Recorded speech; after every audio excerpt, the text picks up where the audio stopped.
It's like werewolf, but in space. It's exactly the kind of game description I needed to hear to try out the game, and then subject my students to it in class. The game Among Us is not only a fun addition to an English language classroom, but the social deduction elements within the gameplay mechanics have the potential to provide fruitful in-class demonstrations and facilitate meaningful discussions on elements of strategic decision-making in suboptimal situations such as described in the prisoner's dilemma.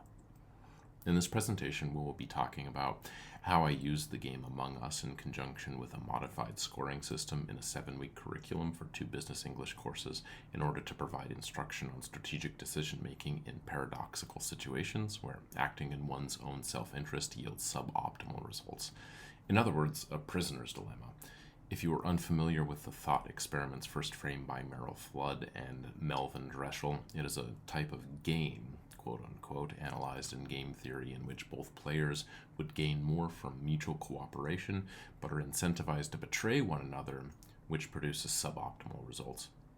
In such an antitrust game where betrayal is incentivized, the dominant strategy, or the best move a player can make regardless of the decisions of other players, is based principally in non-cooperation. So I created a point system which mimicked the prisoner's dilemma and imposed it over the game Among Us in an iterated version of the prisoner's dilemma over the course of a 7-week curriculum to see if the dominant strategy of non-cooperation emerged in the data. These gaming sessions were run in conjunction with lectures and in-class discussions on the differences between cooperative and competitive gaming and their relation to business and politics. Not only did the dominant strategy of non-cooperation emerge in the data, but these data also ran counter to what the students actually believed the best solution to the prisoner's dilemma was. These opposite results served as an outstanding example of why a strategic analysis of decisions is so important in situations which resemble the prisoner's dilemma, because the dominant strategy, namely a suboptimal solution, isn't exactly self-intuitive. The game Among Us is a digital version of the social deduction game commonly known as Mafia or Werewolf, except with a sci-fi theme. The game was reportedly developed by a Russian psychologist named Dmitry Davidov as a way to explore the mob mentality psychology in an uninformed majority versus an informed minority. In all fairness, the game Among Us features other gameplay mechanics which separate it from other iterations of the same social deduction game, and I invite you to explore some of these finer details if you're interested in how these minute differences in gameplay mechanics create a unique gameplay experience. For the purpose of this presentation, however, we will limit our discussion to the overarching gameplay mechanics in Among Us. The game Among Us uses the same gameplay mechanics of Mafia or Werewolf of assigning the majority of players into crewmate roles on a starship. The crewmates do not know who the other crewmates are, nor do they know who the quote-unquote imposters are. Hence, they are the uninformed majority. An adjustable minority of the players are assigned to the roles of imposters on the same starship. The imposters, however, are informed as to who the other imposters are, hence they are the informed minority.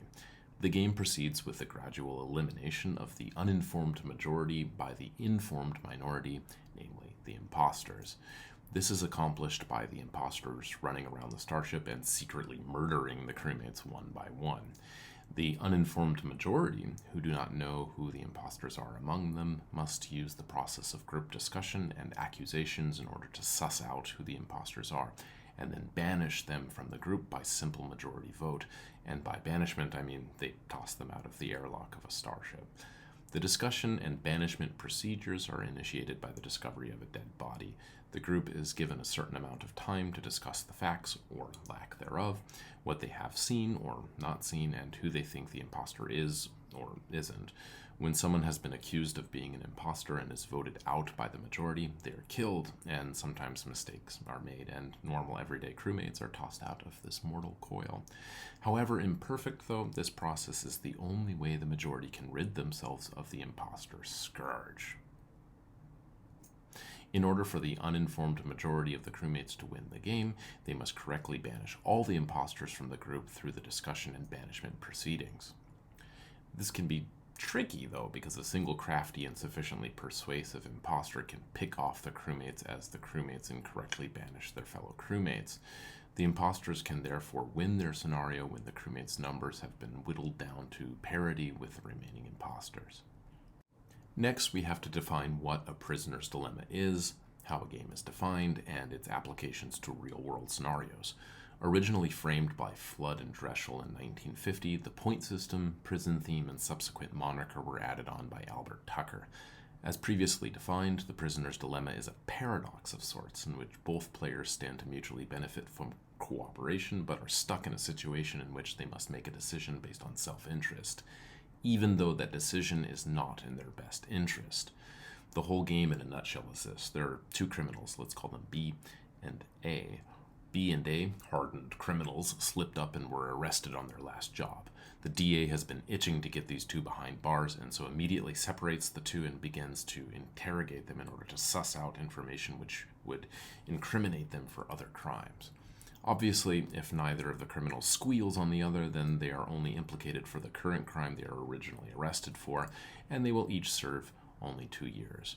However, if one of them should happen to rat the other out, say A rats out B, and B sticks to his guns and keeps his mouth shut, because snitches get stitches, then A walks away with no prison time, and the DA comes down on B like a ton of bricks, and he is dealt out a 10-year prison sentence. And on the other hand, if B betrays A while A remains silent, then B walks away scot-free while A is left to rot in a cell for 10 years. Finally, if both of them rat each other out, then both of their original prison sentences are increased from 2 years to 5 years. The dilemma is then, which is the best choice to make? The most self-intuitive solution would be to call for mutual cooperation, in which case the criminals would only have to spend 2 years in prison if they don't rat each other out. Then again, due to the offer of immunity being dangled in front of each of the criminals' faces, the prospect of keeping your mouth shut when you don't know what the other player is going to do, and when that decision fundamentally affects your outcome in the game, then the decision to keep your mouth shut is decidedly risky. Therefore, if neither of the criminals can trust one another, the best option is for both of the criminals to act in their own self-interest and betray the other, even if there is the risk of 5 years. Although 5 years is not as good of an outcome as the 2 years, the risk of prison time for not betraying is either 2 years or 10 years, whereas the risk of prison time for betraying is either 5 years or you walk free.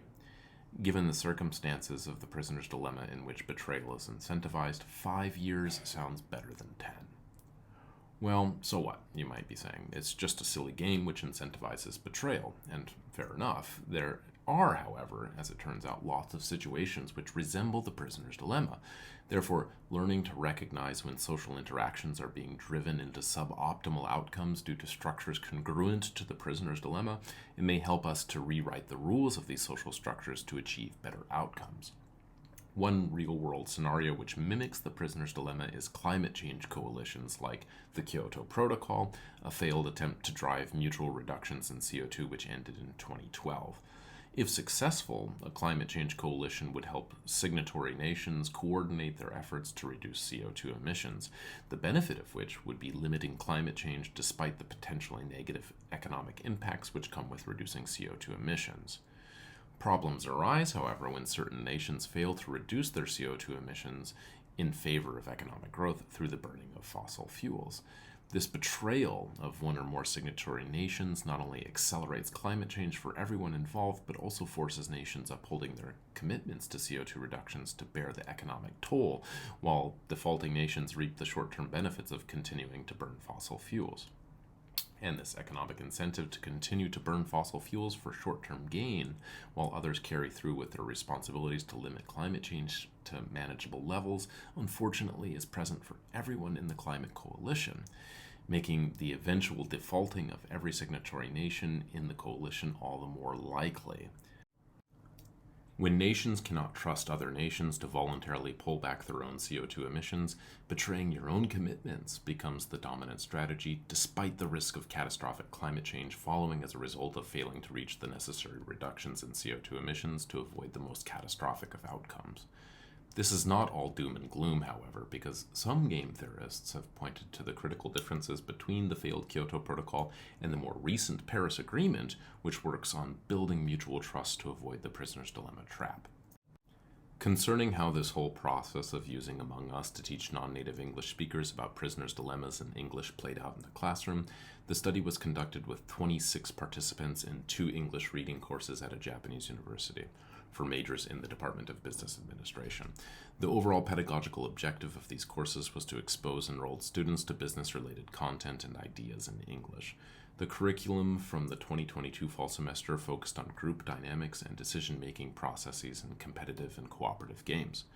2 games were used to construct 2 7-week curriculum in a 15-week semester.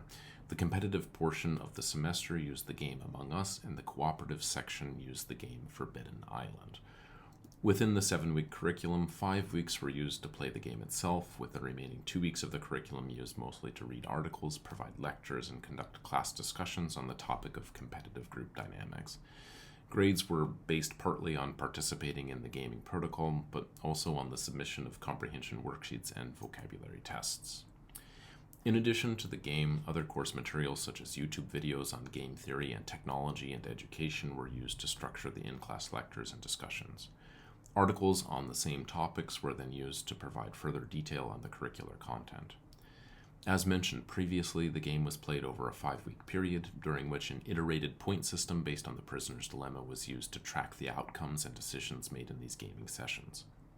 Between the 2 classes into which the present curriculum was integrated, 20 games were played in total, exactly 10 games in each class, and an average of 2 games per class.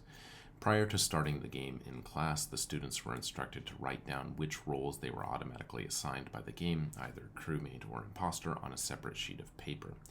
Should the students have happened to be an imposter, of which there were a total of 2 per game, then they were instructed to make a decision on whether or not to betray the other imposter before starting the game.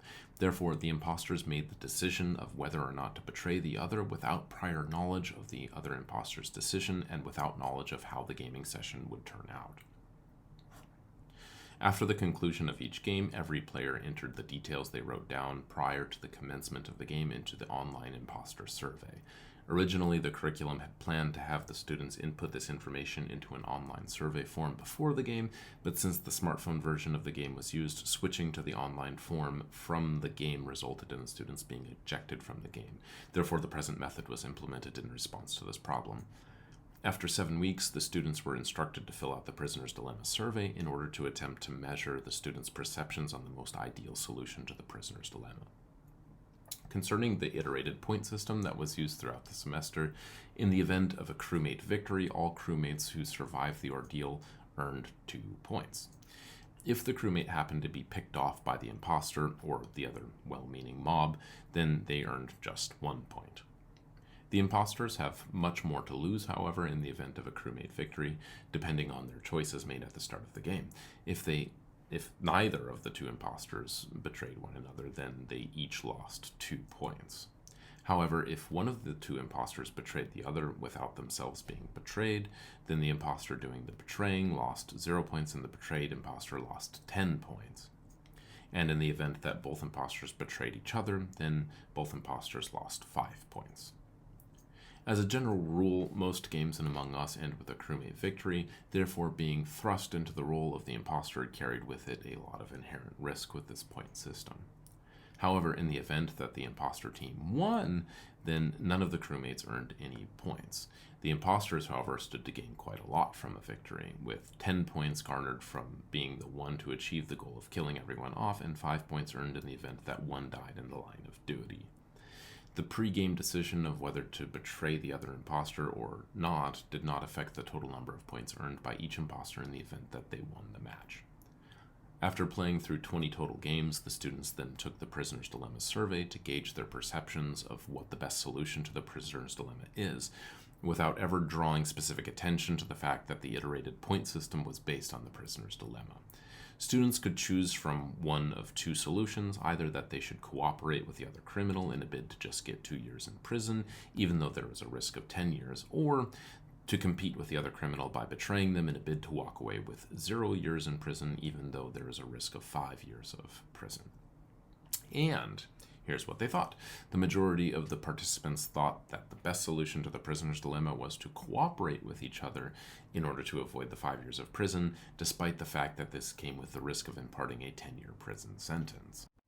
However, this belief that the best solution to the prisoner's dilemma is actually the least damaging of outcomes was not supported by the actual outcomes of the iterated game. There was a statistically significant positive correlation between average game scores and a modified betrayal count, whereby the decision to betray each time a player is assigned the role of imposter yields a count of +1, and the decision not to betray yields a count of -1. This means that the act of betraying was positively correlated to higher average game scores, and that this correlation was statistically significant, which makes sense given the potentially high cost associated with not betraying. A similar positive correlation was also observed between average game scores and the total crewmate count, meaning that just playing the game and being on the winning crewmate team was enough to push a player's average game score up. However, this correlation did not reach statistical significance at a p-value of 0.1. However, it is borderline for moderate significance and is therefore noteworthy. Being an imposter, however, was vaguely correlated to lower than average game scores, but this correlation was statistically non-significant and negligible, mostly due to the mitigating influence of betraying. Similarly, just playing the game was not significantly correlated with a higher than average game score. So, in the end, the students perhaps correctly identified that the ideal solution to the prisoner's dilemma is to cooperate and build mutual trust. However, the iterated point system which incentivized betrayal encouraged the spread of the dominant strategy of non-cooperation amongst enough players to erode confidence in this prevailing recognition that the best way forward is to cooperate. This spread of the dominant strategy of non-cooperation can be observed in the running count of betrayal and non-betrayal scores across the 5 weeks of iteration. However, it must also be noted that mutual trust and cooperation still outpaced betrayal in the study, and the percentage of betrayals to non-betrayals remained quite small. Although it remains outside the scope of the present study to make any concrete statements about how much the students grasped regarding the complex topic of competitive decision-making and the prisoner's dilemma, the game, in conjunction with the other course materials, seemed to help simplify and frame the in-class discussions of a topic which is not very self-intuitive, especially when talking about it in a foreign language. However, even without the whole curricular structure presented here, the game Among Us holds a lot of potential to be used as a broader tool to facilitate linguistic growth in EFL contexts. In-game features such as chat boxes and game mechanics which are conducive to discussion and debate obviously hold a lot of potential to affect meaningful growth in EFL classes. Ultimately, the goal of the present study was to investigate how a game like Among Us could be used to help business administration majors recognize and think about the prisoner's dilemma, which in and of itself has a host of real-world applications in which two players in a game acting in self-interest will produce suboptimal results for both parties, like when buying a car, or competing with a business or brand rival, or even negotiating a salary. So, when helping students deal with these complex curricular topics in a foreign language, games like Among Us, when used purposefully in a focused way to teach a specific topic, may be powerful tools to help simplify and facilitate the learning process. Thanks for listening. If you have any questions about this research, please do not hesitate to contact me. Here's a list of my references and links. Till next time, Space Cowboys.